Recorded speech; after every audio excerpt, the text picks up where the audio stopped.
अवध नगरी अयोध्या मूल रूप से मंदिरों का शहर रहा है। कहा जाता है कि अयोध्या नगरी को भगवान श्री राम के पूर्वज विवस्वान सूर्य पुत्र वैवस्वत मनु द्वारा बसाया गया था। इसलिए अयोध्या नगरी में सूर्यवंशी राजाओं का राज्य महाभारत काल तक रहा।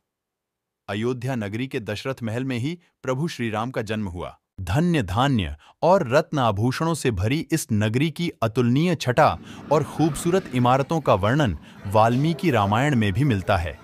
इसलिए तो महर्षि वाल्मीकि ने रामायण में अयोध्या नगरी की शोभा की तुलना करते हुए इसे दूसरा इंद्रलोक कहा।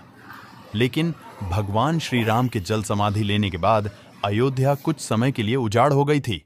कहा जाता है कि राम जी के पुत्र कुश ने फिर से अयोध्या का पुनर्निर्माण कराया और इसके बाद सूर्यवंश की अगली 44 पीढ़ियों तक इसका अस्तित्व चरम पर रहा। इसके बाद महाभारत काल में हुए युद्ध के बाद भी अयोध्या फिर से उजाड़ हो गई। पौराणिक कथा कहानियों के अनुसार प्राचीन काल में भगवान श्री राम के जल समाधि लेने के बाद और महाभारत युद्ध के बाद अयोध्या के उजाड़ होने और फिर से बसने का वर्णन मिलता है। लेकिन श्री राम जन्मभूमि अयोध्या और यहां बने श्री राम मंदिर को एक नहीं बल्कि कई बार आक्रमणों का सामना करना पड़ा। अयोध्या को नष्ट करने के लिए मुगलों द्वारा कई अभियान भी चलाए गए। मंदिर में बाबरी ढांचा खड़ा किया, भव्य मंदिर तोड़ मस्जिद बनवाए गए। लेकिन प्रभु श्री राम की जन्मभूमि कभी नष्ट न हो सकी।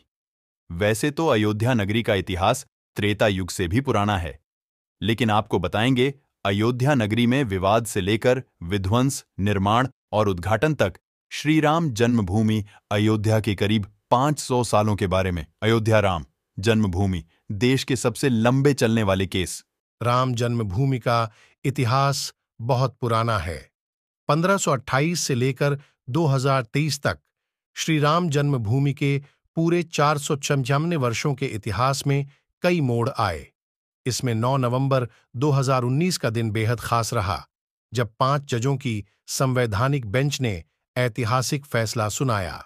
अयोध्या श्री राम जन्मभूमि का असली विवाद 23 सितंबर 1939 को तब हुआ जब मस्जिद में भगवान राम की मूर्तियां मिलीं।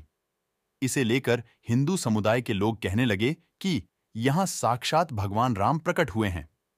वहीं मुस्लिम समुदाय के लोगों ने आरोप लगाया कि किसी ने चुपके से यहां मूर्तियां रखीं। ऐसे में यूपी सरकार ने तुरंत मूर्तियों को वहां से हटाने के आदेश दिए। लेकिन जिला मैजिस्ट्रेट डीएम के नायर ने धार्मिक भावना को ठेस पहुंचने और दंगों भड़कने के डर से इस आदेश में असमर्थता जताई। इस तरह से सरकार द्वारा इसे विवादित ढांचा मानकर ताला लगा दिया गया। 1 फरवरी 1986 में यूसी पांडे की याचिका पर फैजाबाद के जिला जज केएम पांडे ने हिंदुओं को पूजा करने की इजाजत दे दी और ढांचे पर लगे ताले को हटाने का आदेश दिया। दिसंबर 1995 को वीएचपी और शिवसेना समेत कई हिंदू संगठन के लाखों कार्यकर्ताओं ने विवादित ढांचे को गिरा दिया। इससे देश भर में सांप्रदायिक दंगे हुए और हजारों की तादाद में लोग मारे गए। 2019 9 नवंबर सुप्रीम कोर्ट के 5 जजों की बेंच ने श्री राम जन्मभूमि के पक्ष में फैसला सुनाया। वहीं 2/7 एकड़ विवादित भूमि हिंदू पक्ष को मिली और मस्जिद के लिए अलग से 5 एकड़ जमीन मुस्लिम पक्ष को मुहैया कराने का आदेश दिया गया।